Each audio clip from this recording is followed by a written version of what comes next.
original Wayne Enterprises building. The company was founded in the 17th century, and the construction of this building in the 1800s marked the beginning of the, beginning for the world's largest multinational conglomerates. Many people in the East End have Wayne Enterprises to thank for improving their lives. There are places in Gotham's East End where even Booster Gold fears to tread because they're creepy and dangerous. Worst is Crime Alley. Once an upper-class area known as Park Row, Crime Alley got its name for the murder of Thomas and Martha Wayne, two of Gotham's most prominent philanthropists. Their deaths marked Gotham's slide into tragedy and despair.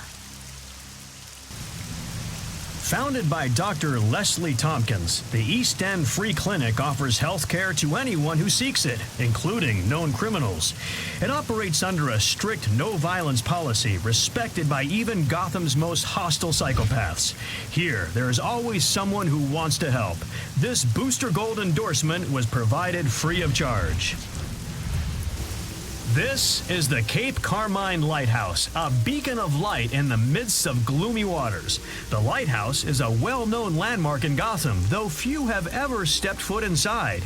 I suggested that they convert the light into a Booster Gold signal, but they weren't interested.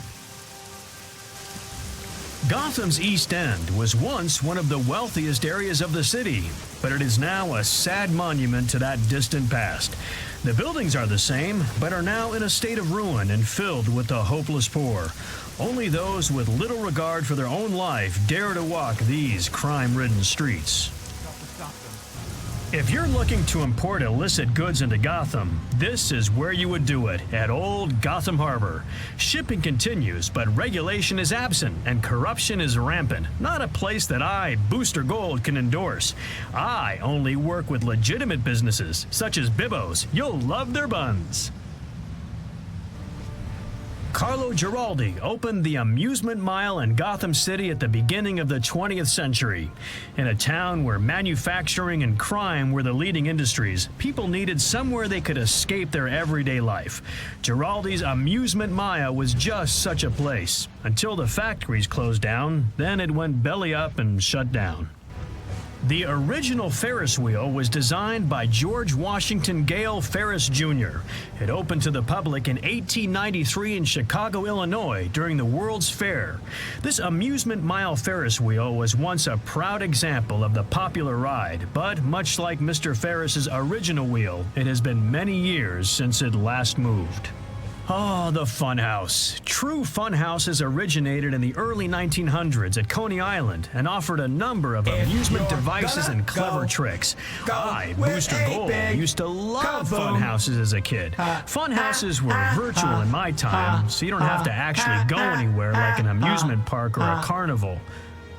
Wait, hold on. I could have gone to a carnival? The Giordano Botanical Gardens are nothing short of extraordinary. Multiple shades of green flow down the yards, dotted with bright flowers in every color imaginable. Exotic statues line the lawn and lend a sense of artistry amidst the greenery. I don't see a Booster Gold statue. There must be one around here somewhere.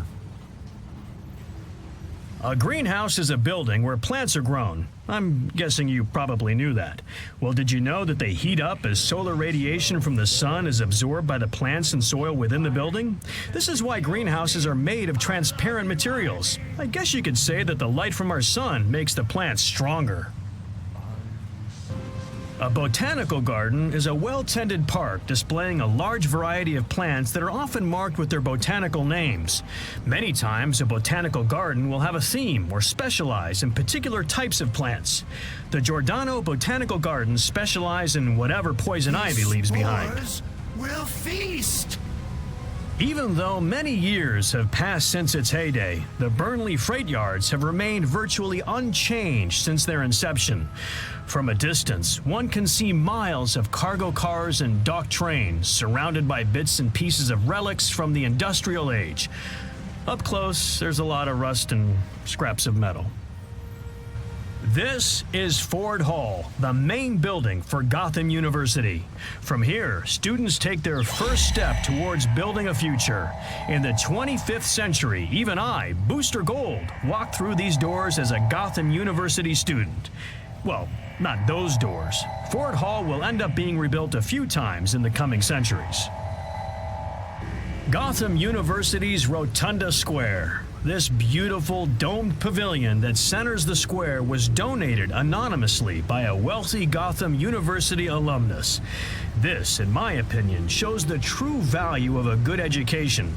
Kind of makes me wish I, Booster Gold, had graduated from Gotham University instead of being expelled. Let's move on.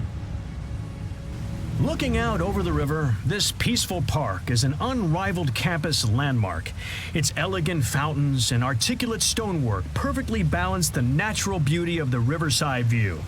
Even in my time, few things were better than basking in the moonlight reflected off the water with someone special at your side. The Knights Dome Sporting Complex is relatively new to Gotham and hosts all of the major sports teams in the city. Thousands of fans gather to watch their teams and do so in comfort and style, matched by few other stadiums. I've had my share of triumphs on the gridiron. Never at Knights Dome, but, I'm working on it. The Monarch Playing Card Company is almost as famous for its penchant for being robbed as it is for making top-notch playing cards. Why someone would choose to rob a playing card company is not something I have been able to figure out. It seems too much of a wild card to me. The Ace chemical plant haunts its city block like a terrifying scarecrow-induced hallucination. Toxic sludge still bubbles and burps in many of the chemical storage pools, so be careful not to fall into one of them. I seriously doubt you'd be smiling if that happens. The Elizabeth Arkham Asylum for the Criminally Insane is a psychiatric hospital that imprisons many of Gotham City's most notorious criminals. The asylum has a long and brutal history, all the way from its origins when founded by Amadeus Arkham right up to today. Well, I guess that's to be expected when you're dealing with the criminally insane.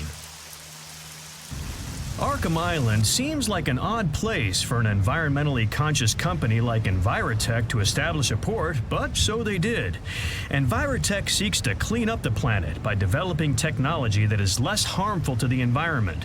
Oh, I get it. Much like Arkham Asylum wants to clean up our cities by removing those who are harmful to their populations. Arkham Island houses the D'Angelo Sewer Treatment Plant, the largest processing plant of its type in the eastern seaboard. It is well known in Gotham that it's the favored spot for the local crime families to get rid of evidence and fallen enemies. Wait, I didn't know that. The centerpiece of Robinson Park, the Forum of the 12 Caesars, pays tribute to the ancient Roman Empire with statues of 12 barely recognizable ancient Roman leaders along the edge of the lawn. To be honest, even if the statues were still a perfect likeness, I, Booster Gold, would still have no idea who they are other than ancient Roman dead guys. Until recently, the Robinson Park Amphitheater hosted folks coming for a picnic or to take in musical entertainment and the magnificent views of the park. The shade of the trees, the grandeur of the statues, and the peaceful atmosphere all led up to a perfect quiet getaway. Well, except for the demons, of course. The Pillars of Hades, as they're being called, are part of some demonic ritual connected to Brother Blood and his cult of blood. The pillars are believed to have been ripped from the earth by Brother Blood as he channeled the power of his demon lord, Trigon. I'm not yet certain what they might be up to. Maybe the world's most difficult miniature golf course?